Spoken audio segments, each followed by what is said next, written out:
Trump, or should I say the illusion of Trump? Well, this seems that people can't get the picture that Trump is the pick, always has been. Hillary, with her bungling of classified information, actually would prohibit her from holding any public office. So, they still want to latch onto this shit about Trump being some kind of savior. Well, during the campaign, all this information starts coming out from WikiLeaks. WikiLeaks is a limited hangout. They dumped hundreds of thousands of pieces of information about Hillary, but not one peep about Trump. Meanwhile, I'm one of the few that actually was showing the people just who the hell Trump is. We could start off with his gambling resorts and Taj Mahal, which was Resorts International, handed to him through James Crosby, who basically was running it as the face, a CIA face, for Meyer Lansky. That was money laundering for the Rothschilds and Rockefellers, Black Ops and all that other crap, as well as most gambling outfits. That's what they do. They launder money. But I'm going to go into more than just that in this video. Welcome, everybody. You're listening to Eduardo Rants, and my name is Eddie. To give this report some depth, we need to take a look at Trump's earliest influences, and that would be actually outside of his own father's, which was pretty immense. But we have to look no further than to the mob lawyer, Roy Cohn. Super builder Donald Trump has said, if you need somebody to get vicious, hire Roy Cohn. And this mafia boss man did just that. Tony Salerno, recently indicted, has long been one of Roy Cohn's clients. They're after me for two reasons. Number one is the old McCarthy days. But 32 years after the fact, they're still going after Roy Cohn. Why? Okay, because certain members, it's a small panel, and certain members of the panel do not conceal their intense dislike for me. And from your dealing with him on the case? In my profession, I think he'd be referred to as arch sleaze. His relationship with Donald Trump. This is coming out of Veterans Today, that in 2014 broke the story at the Damascus Regional Security Conference. Organized crime out of Israel was running ISIS, and that was being misperceived as national government, where only middle management in the world of organized crime, operation named by Preston James as RKM, or Rothschild Khazarian Mafia. This organization has usual roots which go back centuries: the Vatican, Freemasonry, the Rothschild family, the British royal family as well, but also survived in Germany under the Abwehr and later under the powerful Nazi organization that survived the war, some of which for very difficult to understand reason, except to insiders who get it, helped establish the State of Israel. I found this group gaining control over U.S. when Reagan took office. Kennedy had cleaned them and the Abwehr, Alan Dulles group from CIA. They walked back in the door along with the drug cartel and the Iran-Contra gang the day that Reagan was sworn in. CIA stations were given Mossad overseers. One of them, Dr. Eduardo Leonardi, eventually became one of my closest friends. They weren't all idiots, and they, the experienced line agents, knew that mob control of much of the world, culminating in Trump's presidency, would eventually endanger the last vestiges of civilization. The Goyim were meant to be fed off of, not butchered. We can reference back to Michael Collins Piper, have more right than wrong. References of biblical prophecy are appropriate, as behind the RKM is ritual satanic rule and, as stated later, a pedophile ring that Trump and his associates sit at the center of. Trump is the inheritor of Roy Cohn, who ruled the RKM, Rothschild Khazarian Mafia, from New York, inheritor of Abwehr. A British spy novel author and jailed whistleblower Michael Shrimpton began being fed information on a group called the DVD, a German-based organization that runs world terrorism. Shrimpton's sources are largely Putin underlings. By our estimation, Putin sees himself as standing against the Antichrist, but we have no trust that his views, which have given both Trump and Israel more than enough rope to hang themselves, are correct or that he is playing a long game, as Russians often do. Inside here, and with writers such as Ian Greenhob, Preston James, Jim Dean, and others, a picture will emerge. The center of RKM is Google Corporation, dominance of human thought, and the unleashing of an artificial intelligence that will be hand-fed, custom-craft Google reality to every internet-wired human on the planet, was rolled out more than 2 years ago. Every satellite, every intercept, the dozens of phony U.S. intelligence agencies, some with exceptions, and a network of RKM-controlled tech companies, including Google and Facebook, have implemented a deep state government above us all.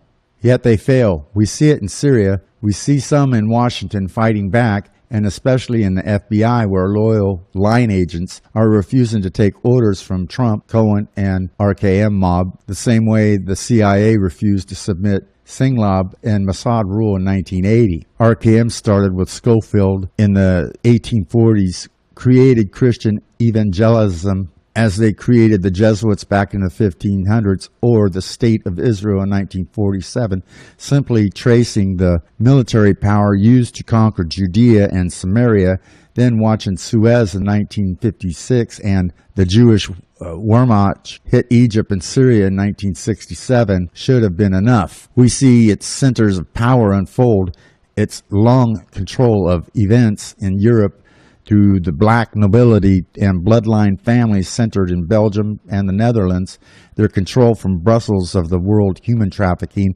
and dozen drug cartels, including Afghanistan, the real big one, and of course NATO.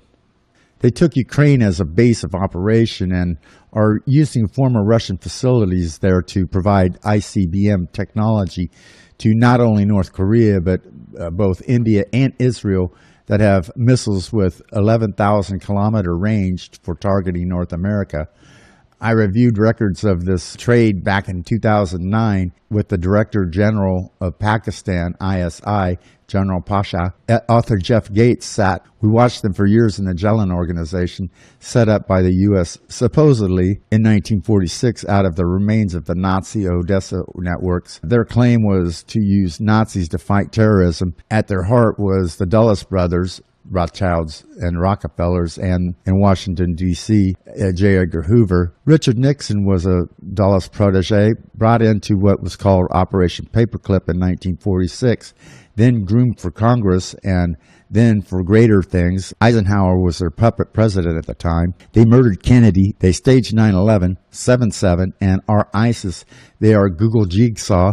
They shoot up schoolyard, concert, or stage some atrocity on schedule every few weeks. At their heart, Amway corporations, Coors, Walmart, the monstrosity of NATO, and the Romney-Salinas-Bush cartel. We saw them, but this is all for public consumption. A report by Geraldo Reyes, filed November 19, 2000, from Miami, mentions that in 1977, his father was named CIA director. Jeb Bush established himself in Venezuela as a representative of Commercial Bank of Texas, owned by James Baker, who was a friend of Senior Bush, and later Secretary of State.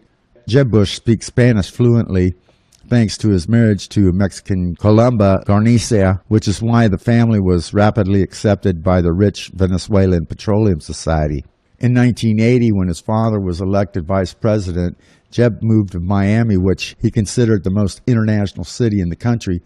During subsequent years, in order to make money, Jeb joined forces with the Cuban director and anti-Castro National Cuban American Foundation, FNCA, Armando Codina, from whom he earned commissions of up to $50,000 for attracting investors to Codina's business. This was an obvious case of influence peddling. Jeb also associated with Miguel Ricari, a Cuban-American businessman who was accused of a $1 million fraud using federal funds collected by his Miami medical centers. Ricari diverted money earmarked for Miami Public Health Services to organize, through his firm, the International Medical Centers, IMC, hospital services for Nicaraguan Contra mercenaries. Jeb also received $75,000 from that company to relocate, something that never came to pass. The truth is different. From the Bank of Venezuela and its office on Bricknell Avenue in Miami, less than 100 yards from CIA regional headquarters, then CIA Director George H.W. Bush, later Vice President, built the Colombian cartels under strict rule from Washington. Cartel heads flew in and out of Miami receiving directions and basking in U.S. protection. The recent films about Barry Seal and much of the cartel narrative is fabricated and insane. They didn't rule. They were and are RKM employees and now partners in most investment firms, according to former FBI agent Carlos de la O, who headed the investigation into the Romney-Salinas-Castro Accord that control America's drug trafficking and money laundering. We also have a massive trade in nuclear material as well, some stolen from Pantax in Amarillo by the Mossad, others from Ukraine and sold on the open market, giving a real world a dozen more nuclear arsenals than admitted. Behind that, we have secret U.S. programs begun off the books in 1992 to develop nuclear munitions without nuclear signature.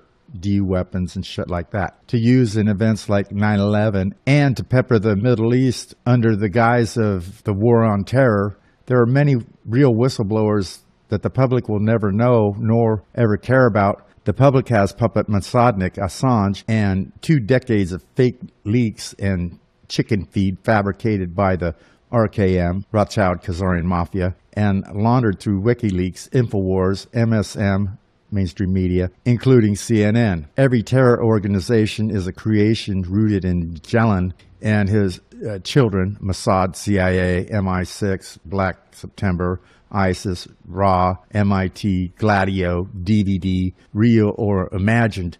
And these events they create, the governments they manage, and the elites they serve, who, if you should have the pleasure to meet any of them, are dumber than Trump himself. Now let's get back to Cohen. The bullish New York attorney Roy Cohen was a quintessential false operation operative working under Senator Joseph McCarthy. He prosecuted communists as part of the establishment-controlled Red Scare, as well as homosexuals, despite being a homosexual himself, just like J. Edgar Hoover. But now he was so successful, achieving a huge amount of federal indictments as McCarthy's aide and attorney for the U.S. Department of Justice, was likely due to dirty, dark secrets of his own, sexual blackmail, just like Epstein and Mossad bitch Ghislaine Maxwell, especially of the pedophile kind. Biographer Burton Hirsch reveals about Cohen, quote,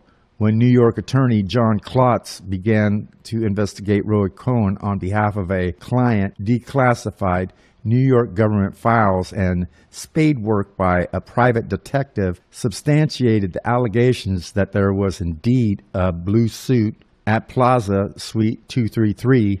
Roy Cohen was providing protection. Klotz discovered that there was a bunch of pedophiles involved. That's where Cohen got his power from.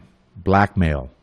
End quote. Not only was Cohen tied to Nebraska GOP pederast ring Franklin scandal, as we discover, Cohen was involved in New York City sex ring run out of a Manhattan hotel that eventually became owned by Cohen's protege, Donald J. Trump. In 1988, had Trump himself become compromised by Cohen in Suite 233 with some child prostitute, not unlike the way that Trump's friend Jeffrey Epstein would compromise elites at his Lolita Island, Katie Johnson, who was 13 years old at the time she claims to have been lured to one of Epstein's underage sex parties in New York, where she was violently raped by Trump. Detective James Rothstein had an opportunity to have a sit-down with the infamous McCarthy Committee counsel, Roy Cohen. During the sit-down, Cohen admitted to Rothstein that he was part of a rather elaborate sex blackmail operation that compromised politicians with child prostitutes.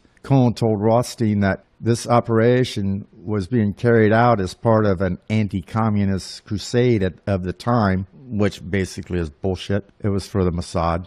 There doesn't seem to be any proof Cohen had compromised Trump, although we do know that Trump followed in the footsteps of Cohen, even assuming his bullish demeanor, as well as the two exchanging favors up until Trump abandoned his friend after it was revealed publicly that Cohen had AIDS. Here's a quote. "I hear Roy in the things he says quite clearly," said Peter Fraser, as Mr. Cohen's lover for at least 2 years of his life spent a great deal of time with Mr. Trump. That bravado, and if you say it aggressive and loud enough, is the truth. The way Cohen used to operate to a degree, and Donald was certainly his apprentice. Convict Jeffrey Epstein continued as a luministic spirit pioneered by Cohen in New York underworld. In the ring he appeared to have run in connection with Trump's Mar-a-Lago resort, which was apparently a proving ground for would-be sex slaves, and the whole notion of anti-communism as saving America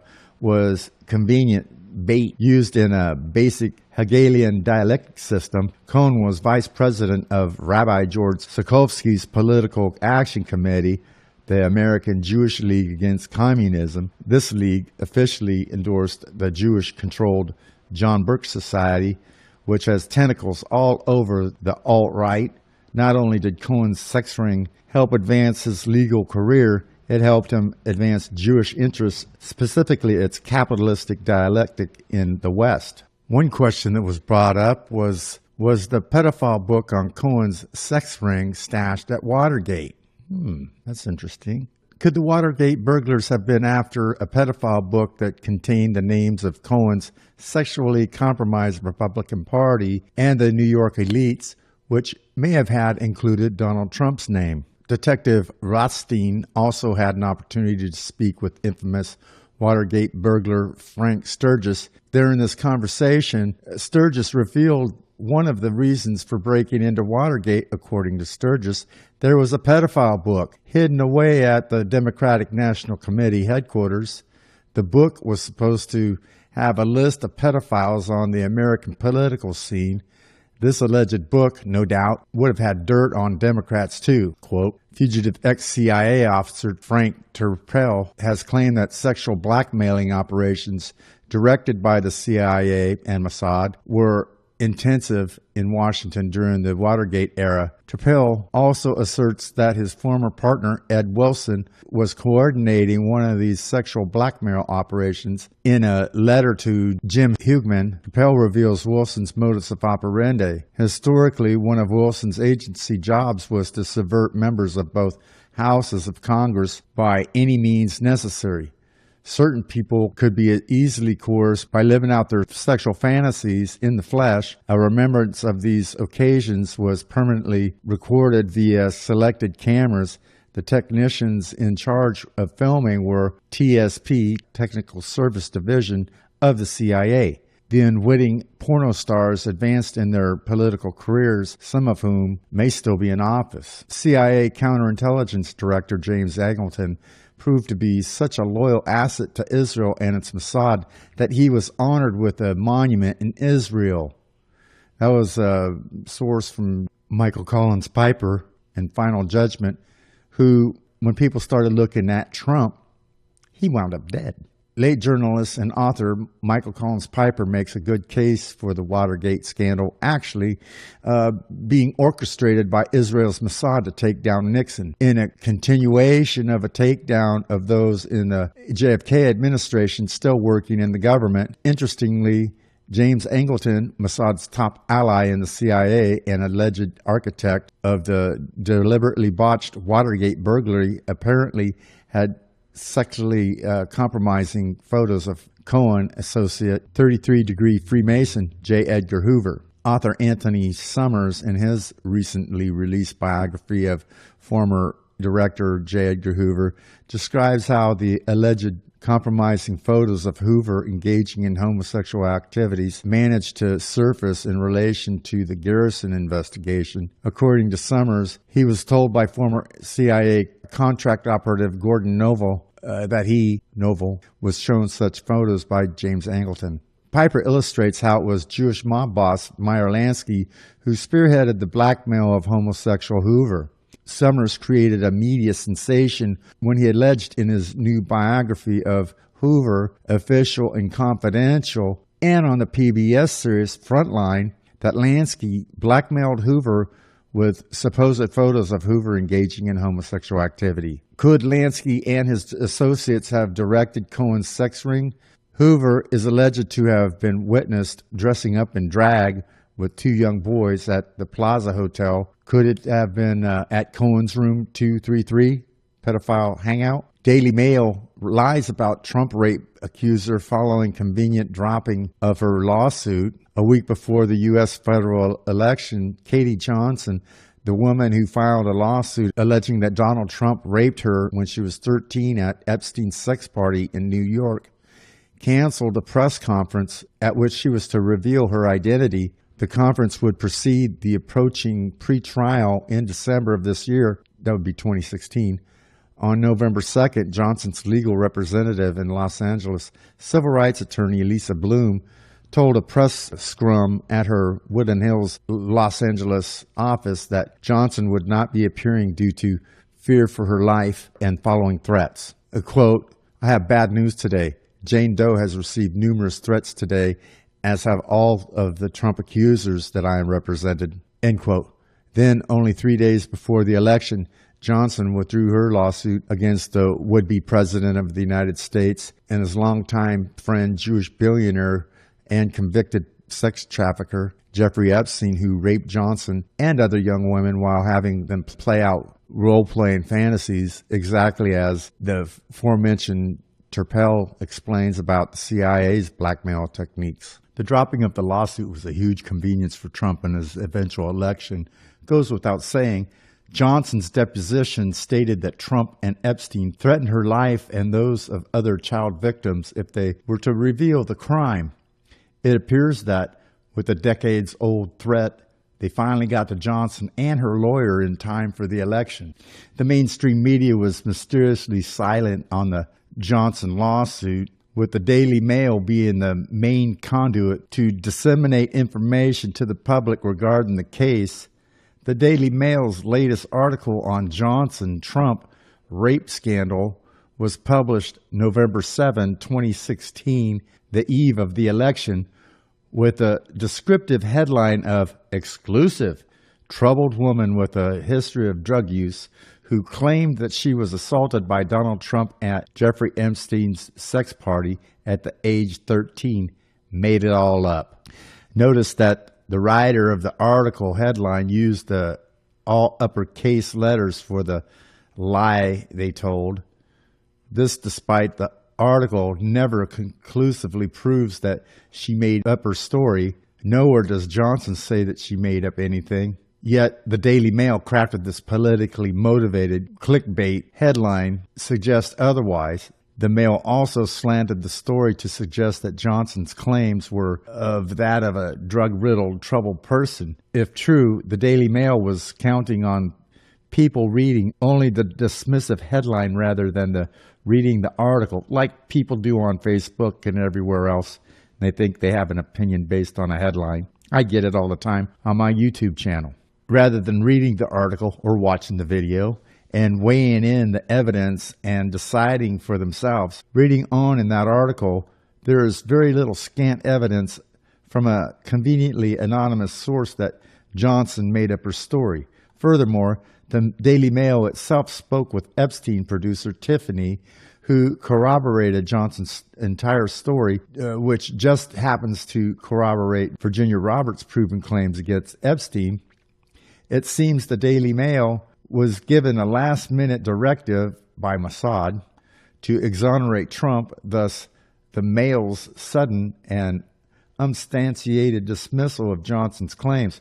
Ironically, Ghislaine Maxwell's Mossad asset, father Robert Maxwell, controlled much of Britain's media at one time. It's likely that Britain's media today is still in similar hands, thus the dramatic U-turn on the Daily Mail in the Johnson case. That probably holds true in the Melania story about being an escort working for Paolo Zampoli as well. Adding to the disinformation surrounding this case is a double standard held by Trump supporters and the pseudo-alternative media.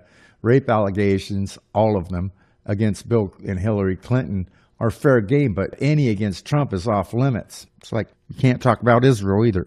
Shortly before the U.S. federal election, image board discussions group 4chan, Reddit, and a highly suspicious Anonymous is alleged to have broken the elite Washington, D.C. child sex scandal dubbed Pizzagate. Of course, it only involves Democrats, even though the GOP has a history of child sex rings like the aforementioned Franklin scandal in Nebraska and Washington, D.C. It's too early to determine right now if the veracity of this conspiracy theory. However, those in conspiracy circles have completely bought into the theory blindly without investigating too deeply. There are those inconsistencies in the story. The fact that the story was automatically believed shows that mindset of Trump supporters and those of the alt-right. They're as controlled as their opponents on the left, who also believe everything spoon-fed to them by the leftist talking heads. The timing of the release of this scandal, thanks to WikiLeaks' leaked emails, is also suspect, as the rape case against Donald Trump was gaining momentum, as well as articles like mine showing Trump and Clinton's connections to child sex ring of Jeffrey Epstein and his Mossad asset bitch, Ghislaine Maxwell. The right wing has had no interest in WikiLeaks until the Trump announcement his running for president, at which point WikiLeaks seemed to suddenly shift its focus against Democrats. The time and thorough investigation will reveal whether Pizzagate is legitimate or merely a distraction. There is also the possibility that Pizzagate is true, but is limited hangout, or perhaps Pizzagate is connected to Epstein and his Mossad-run child sex ring. Oh, and there's more dots to connect. And for this portion, we're going to go take a look at the Haiti earthquake in 2010. There's plenty of dots in this rabbit hole. First off, Trump has been good friends with the Clintons for decades. And from 2002, 2005, 2006, and 2007, according to state federal disclosure records, had been donating to the Clintons. And then Trump has also been generous to the Clinton Foundation, donating at least $100,000, according to the nonprofit. There was one weird court case linking Trump, Clinton, and billionaire pedophile Epstein. A woman suing in connection with Epstein's underage sex ring claims that she was first approached while working as a towel girl at Trump's Mar-a-Lago resort, New York. A woman who claims in a lawsuit that she had been lured into a sex trafficking ring run by billionaire Jeffrey Epstein contends that the depravity began at the Florida resort now known as the White House Winter Wonderland, Mar-a-Lago. Virginia Giuffre's civil suit, scheduled to go on trial here later this month, threatens to expose new details of a long-running saga tying together President Donald Trump, former President Bill Clinton, Labor Secretary Alexander Acosta, and other prominent figures, including Harvard law professor Alan Dershowitz. Epstein, a well-connected Manhattan money manager and philanthropist, was once a regular at Mar-a-Lago and an active supporter of the Clinton Foundation, repeatedly lending his 727 jet to the Clintons for trips overseas. Dershowitz defended Epstein in an investigation into his involvement with underage girls more than a decade ago, and it was Acosta, then U.S. Attorney overseeing South Florida, who allowed Epstein's case to be resolved at the state court in 2008. This scandal has spawned a series of drawn-out civil lawsuits, including Giuffre, formerly Roberts, claims she was 15 and working as a towel girl at Trump's posh Palm Beach club when she was recruited nearly 2 decades ago into a sexual slavery by socialite and Mossad Ghislaine Maxwell, and then Jeffrey Epstein's girlfriend. A lawyer for Trump says the president was unaware of any wrongdoing by Epstein, yet even after he knew it, he claimed that Epstein was a fine guy, fun guy, all that crap, just like he did with both the Clintons, and that he said on 60 Minutes that they were good people and he didn't want to harm them.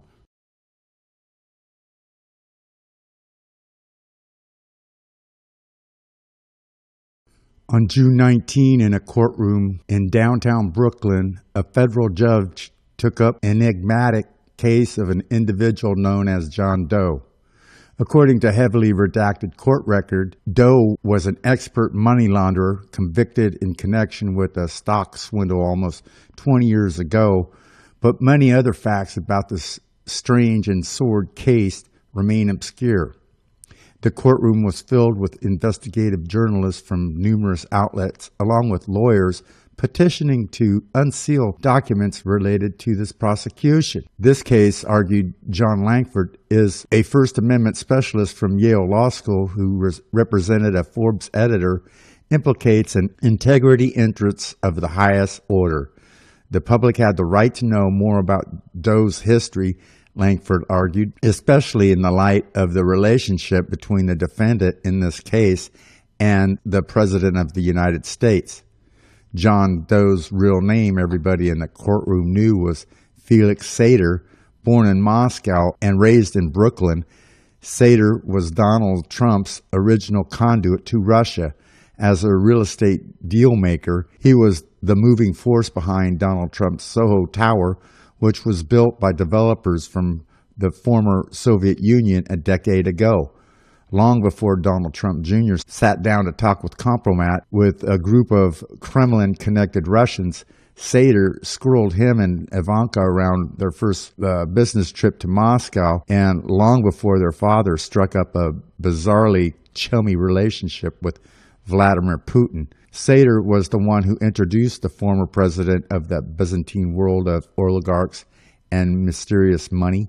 Every time anyone asked Donald Trump if he knows Felix Sater, his Russian-born, Brooklyn-bred former business associate, despite the fact that Sater worked on and off for a decade for the Trump organization, and despite his recent headline-making appearance as an exuberant negotiator on behalf of Donald Trump's hard-nosed attorney, Michael Cohen, in seeking to build a massive Trump Tower in Moscow last year, Donald Trump ducks. I mean, I seen him a couple of times.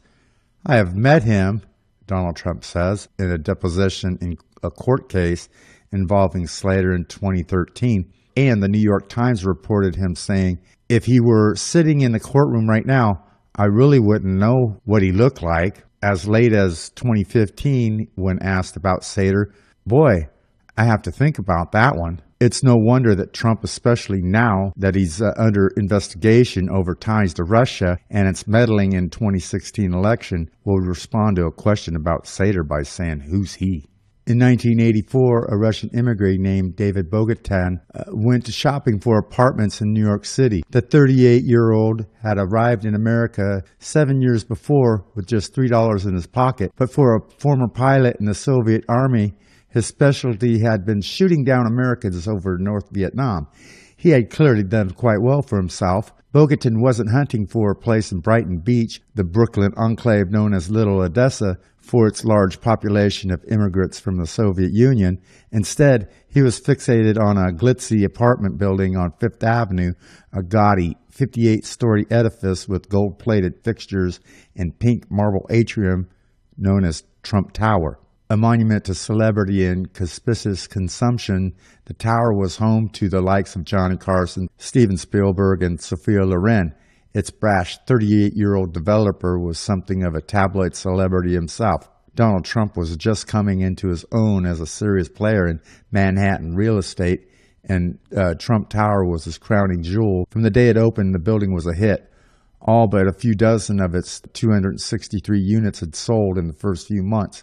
But Bogotan wasn't deterred by the limited availability for the sky-high prices. The Russian plunked down $6 million to buy not one, two, but 5 luxury condos. The big check apparently caught the attention of the owner, according to Wayne Barrett, who investigated the deal for the Village Voice.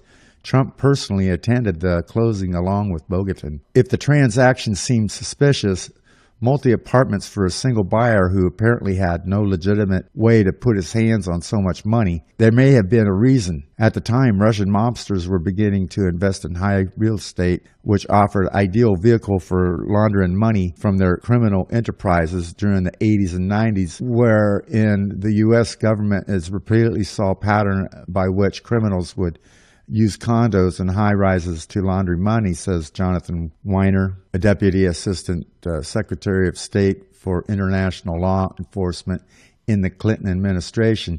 It didn't matter that you paid too much because the real estate values would rise, and it was a way of turning dirty money into clean money. It was done very systematically and explained why there are so many high-rises where the units were sold but no one living in them. When Trump Tower was built, as David K. Johnson reports, the making of Donald Trump, it was only the second high-rise in New York that accepted anonymous buyers. In 1987, 3 years after he attended the closing of Trump Tower, Bogatin pleaded guilty to taking part in a massive gasoline bootlegging scheme with Russian mobsters. After he fled the country, the government seized 5 condos at Trump Tower, saying that he had purchased them to launder money and to shelter and hide assets. The Senate investigation into the organized crime later revealed that Bogatin was a leading figure in the Russian mob in New York. His family ties, in fact, led straight to the top. His brother ran a $150 million stock scam with none other than the Semyon Mogilevich, whom the FBI considers the boss of bosses of the Russian mafia. At the time, Mogilevich feared even his fellow gangsters as the most powerful mobster in the world was expanding his multi-billion-dollar international crime syndicate into America. This whole Russian influence of the election is a mirror image, really, of Bill Clinton's investigation in 1996, where it got covered up with a blowjob by Monica Lewinsky, a Jewish honey trap. Basically was covering up the fact that Bill Clinton was being investigated for selling the Chinese weapons systems. The same story holds true with Trump. People want to look at this whole Russiagate scandal of the email thing when in actuality what Trump was being investigated for, and everybody, including 99% of the alternative media, refused to look at. I'm one of the only persons that talked about this whole thing. You can look back in my reports. I've done quite a few of them on this. At any rate, now we're going to go look at Trump's connections to pedophilia and sex trafficking.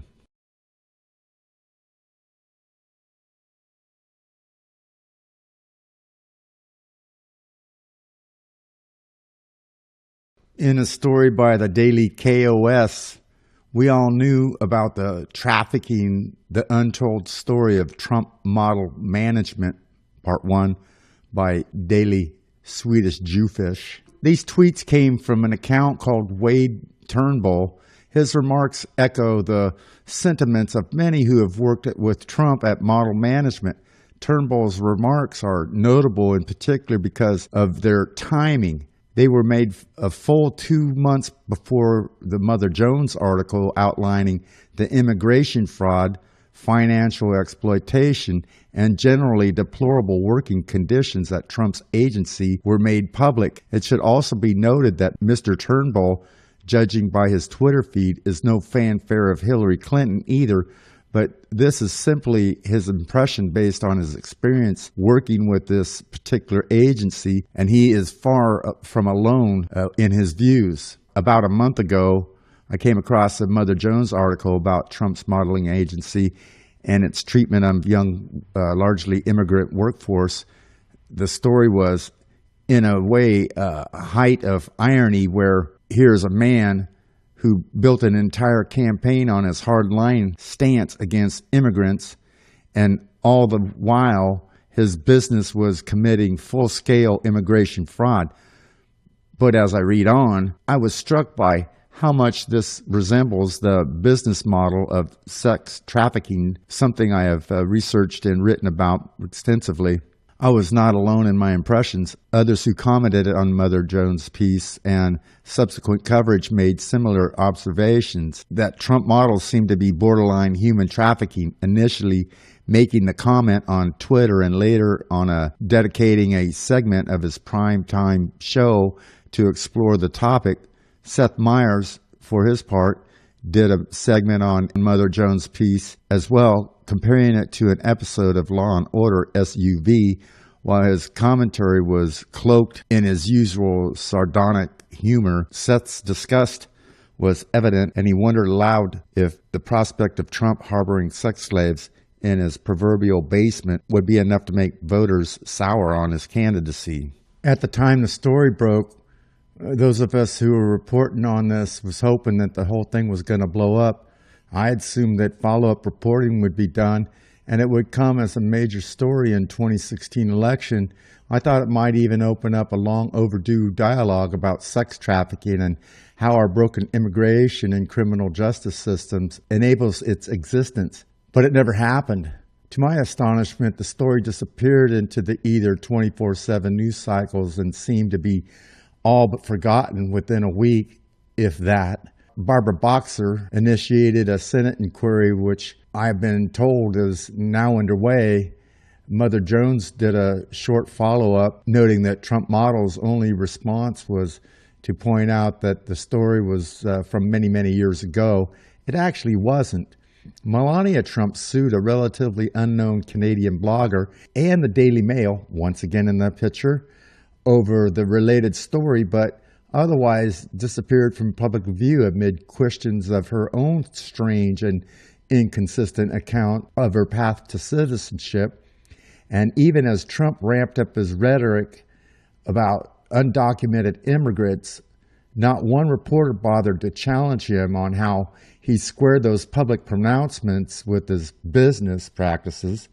Not one reporter asked him how much of his own purported fortune was made on the backs of undocumented immigrants, from his Polish demolition crews to his imported child models, and why that kind of thing is acceptable.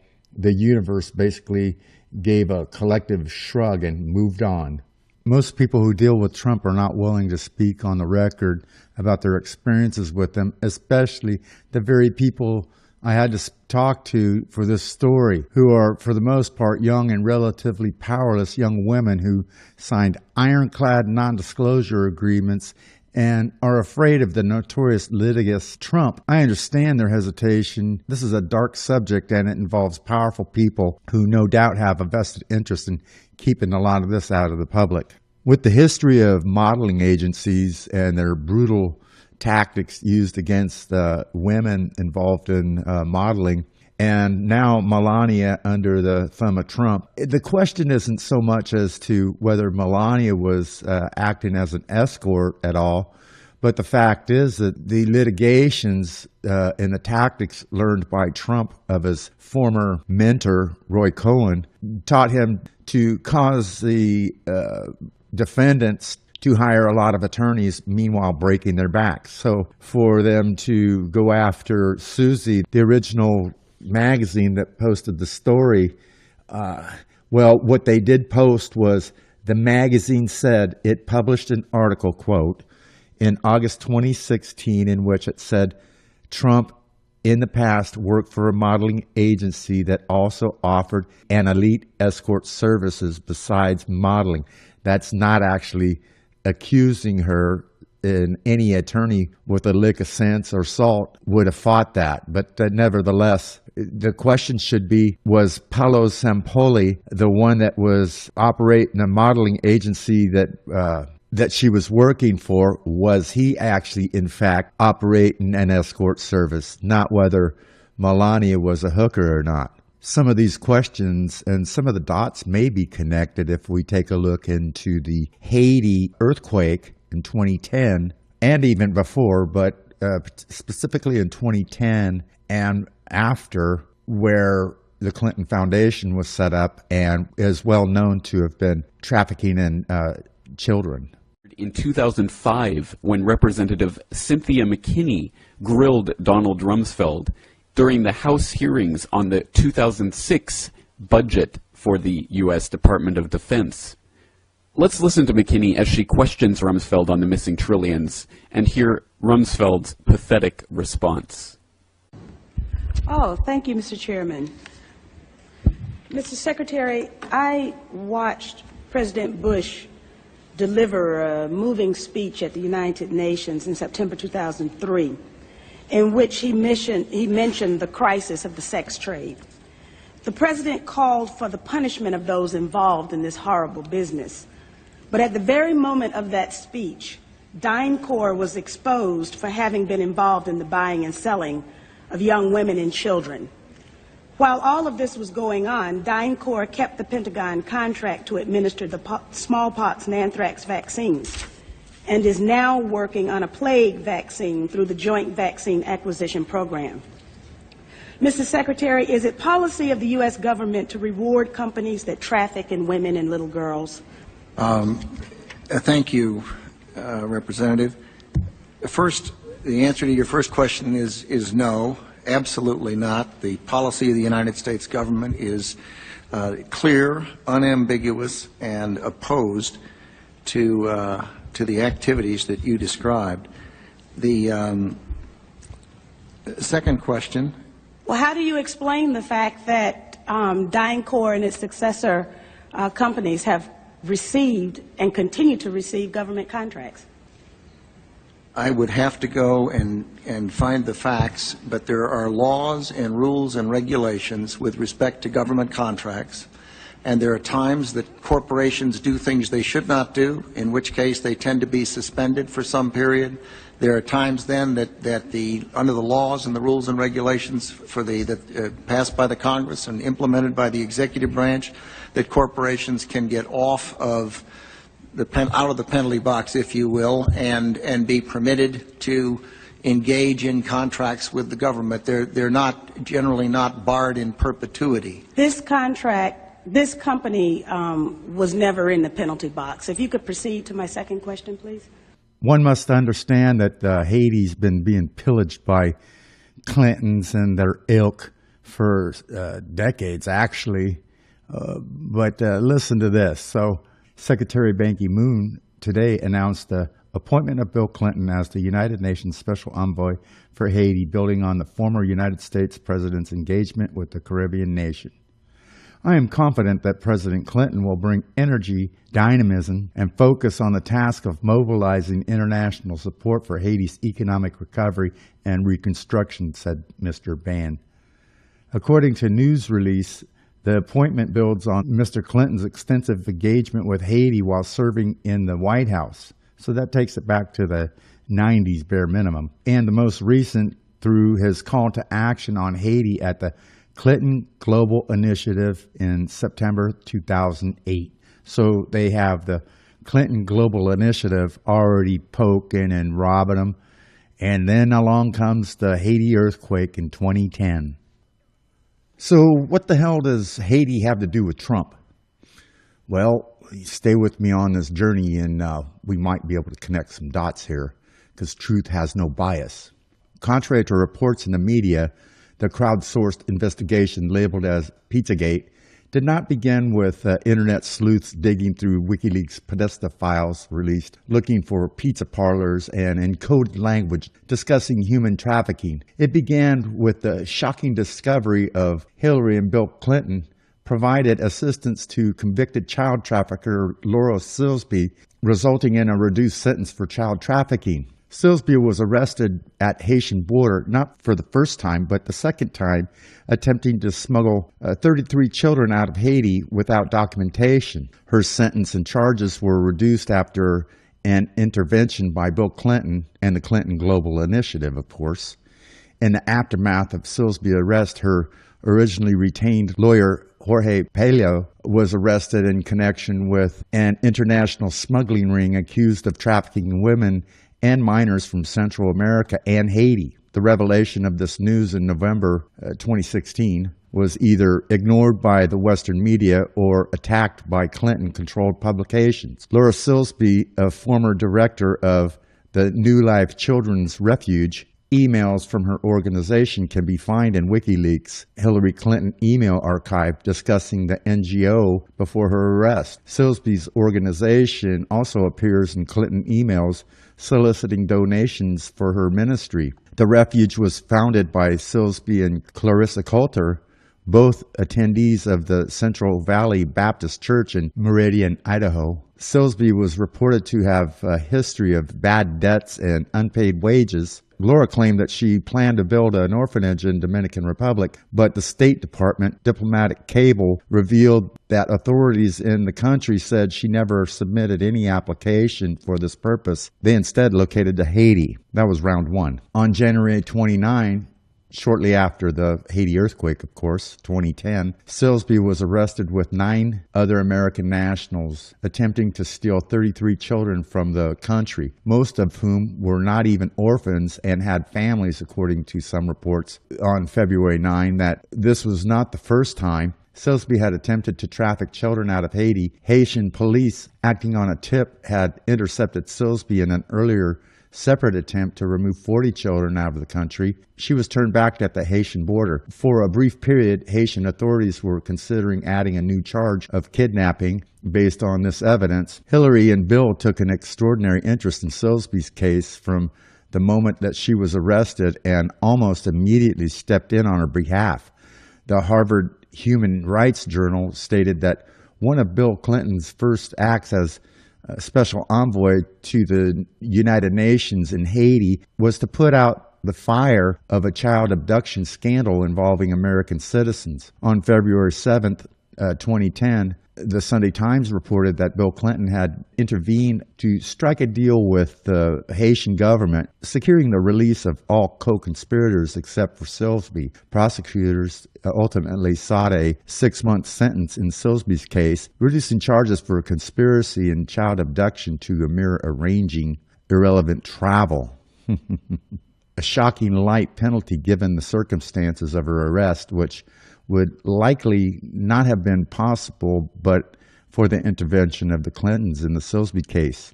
On February 9, 2010, Hillary Clinton consulted with counselor Cheryl Mills and other attorneys in an email discussing the U.S. government's option regarding the arrested Americans. The heavily redacted memo attached to that email does not reveal what these options consisted of. However, the State Department's American Citizen Services is only authorized to offer a list of local English-speaking attorneys to Americans arrested or detained abroad. To go beyond that authorization is a severe violation of protocol and is illegal. It doesn't seem to matter to the Clintons, though. Additional emails reveal that the State Department was involved with making statements on Silsby's scandal and preparing to assist Silsby's co-conspirators with their return to the United States, although this is consistent with State Department protocol in these situations. Since her release from detention in Haiti, Laura Silsby has returned to Idaho. In 2015, she married and took the last name Gaylor. Silsby is currently employed by software company AdSense as their vice president of marketing, AlertSense, working with the federal government on FEMA's integrated public alert and warning system, IPAWS. One of IPAW's functions is to issue Amber Alerts during kidnapping events. According to this update, it appears that since the time of the publication, Laura Silsby/Gaylor is no longer listed as a member of AlertSense leadership team. Doesn't mean she's not still involved, though. This is the part that just makes me sick to my stomach to report on it, but look, I need to get this out there to you folks. Okay, we've had ExxonMobil raping Haiti for decades under Bush Jr. for one, where they really started going at it. Many think that it was ExxonMobil's deep water nukes that caused the earthquake, but besides that, Tillerson and crew, they've been actually donating to the Clinton Foundation and the Clinton Global Initiative. Also, we had DynCorp, who's been there for I'm not really sure how long, but a long time, with the sex trafficking, human trafficking, sending people to Israel for organ harvesting.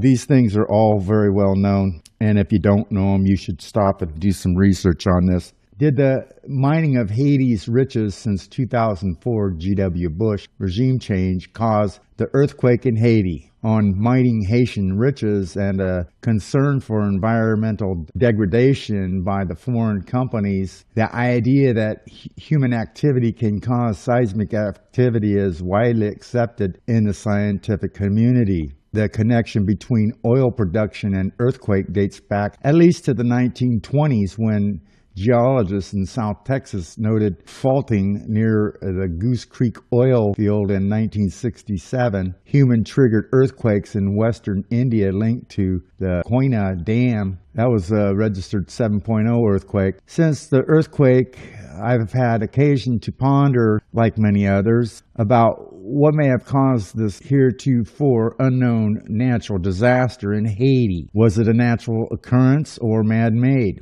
Was it HAARP being used, or was it explosives set by ExxonMobil in the tectonic plates and fissures that caused it? Haiti has not had an earthquake in 270 years. Why now?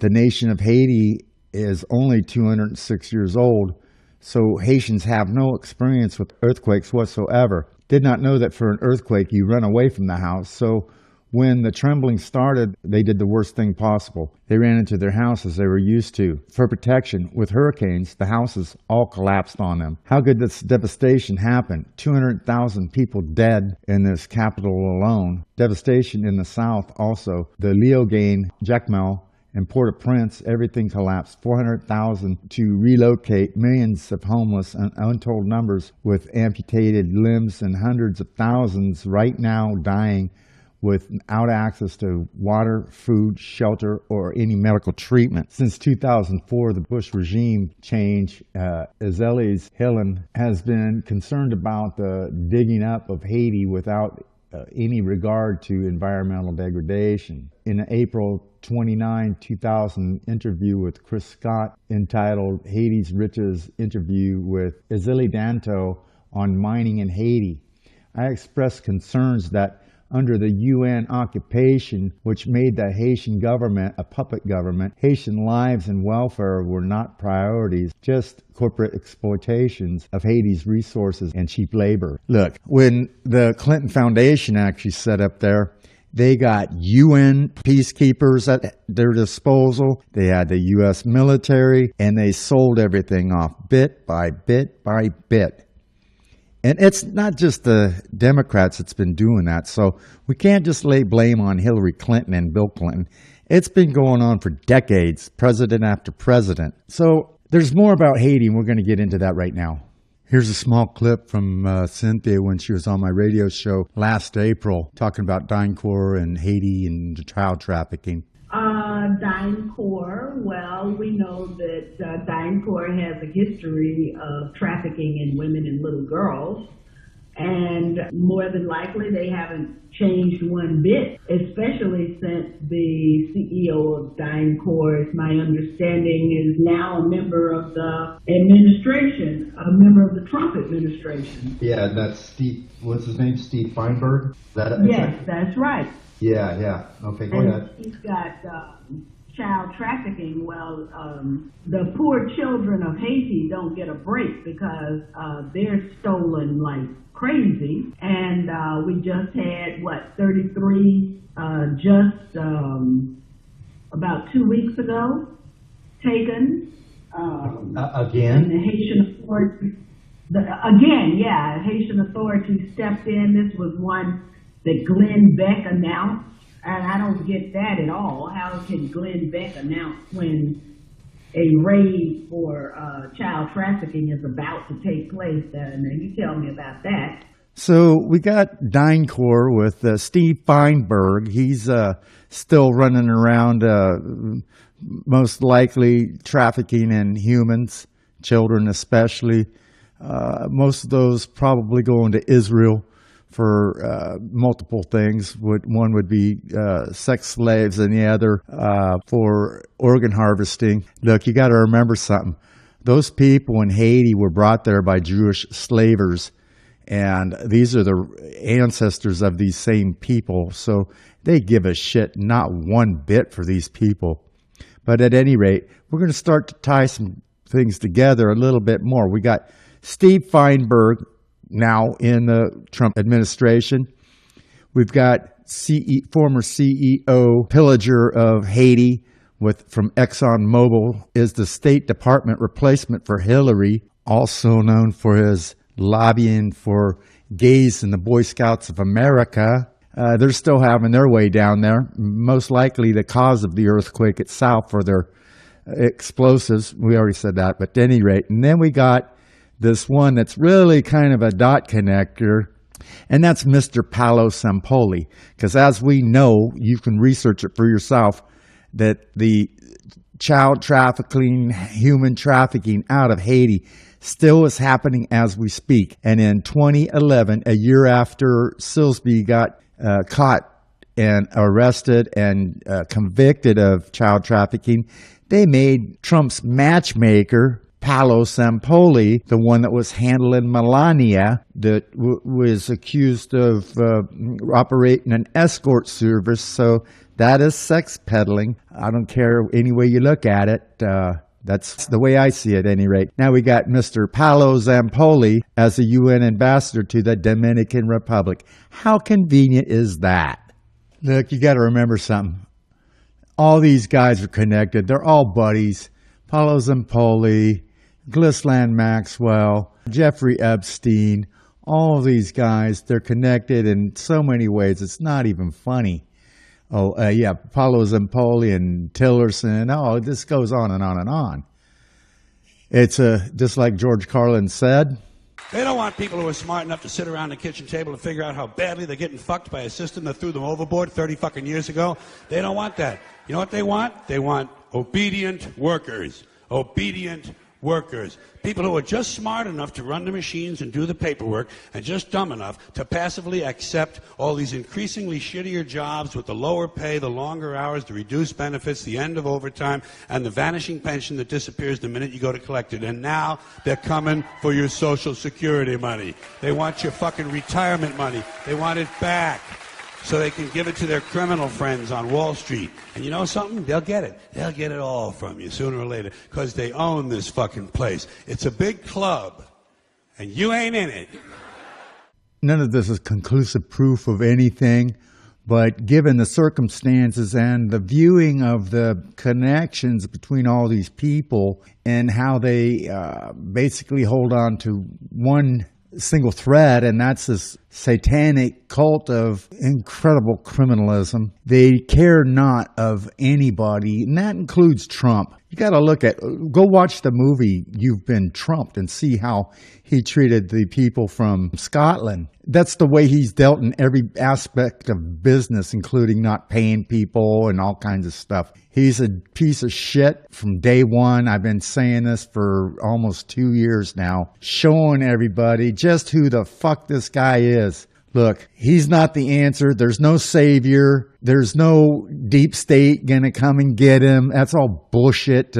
It's like every year we get either one or two Holocaust movies because they got to continue to sell the lie. That's the same story with Trump. He's every bit as dirty as Hillary, maybe worse, because he's let everybody go back to sleep. I'm telling you, wake up. Wake the fuck up. All right, with that, look at everybody. You know what? I hope you got something out of this. Thanks for supporting my channel. Make sure you check out my other formats that I'm now putting videos on. And there's an alternative to Facebook as well. I'll leave some links in the show notes. Thanks for watching, and share this. Re-upload it. You know what? If you like what you're hearing, the best support is to share it or reload it to your channel. That way it's diversified. With that, Wardo out.